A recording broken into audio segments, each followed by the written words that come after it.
One economist believes the trade union representing workers at the Petrotrin Refinery who were retrenched following the closure of the refinery could have done things differently. Dr. Roger Hussein described the closure of the refinery as a defining moment for the state-owned oil company. Sherilyn Lewis reports. Dr. Roger Hussein believes strength of the negotiating power of the oilfield workers trade union played a critical role in the closure of the refinery of state-owned Petrotrin. This means that 1,700 refinery workers are now forced to be on the breadline.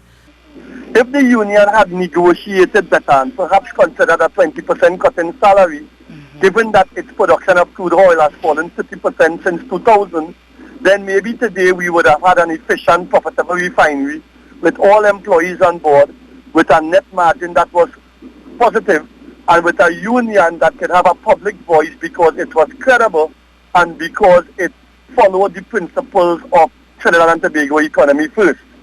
Dr. Hussein believed that there should have been more logic and pragmatism in the negotiations for employees of Petrotrin by the representing union. In my view, I think the union would have played a role.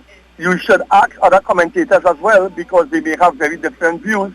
But if I was a member of the executive of the OWTU, I would have certainly considered, I would have looked at production that fell from 60,000 barrels per day to 40,000 barrels per day in 2017. I would have looked at the economic climate.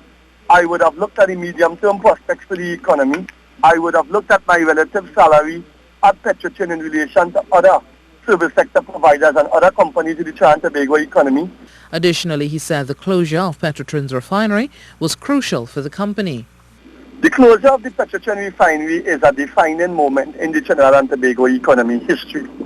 It's unfortunate that 1,700 workers would have to go home.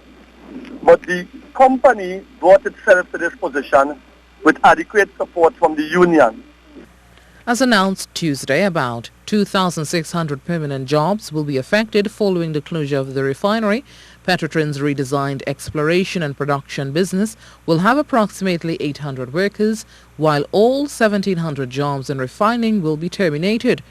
The Petrotrin board has said the company lost a total of about 8 billion in the last 5 years, is 12 billion in debt, and owes the government of Trinidad and Tobago more than 3 billion in taxes and royalties.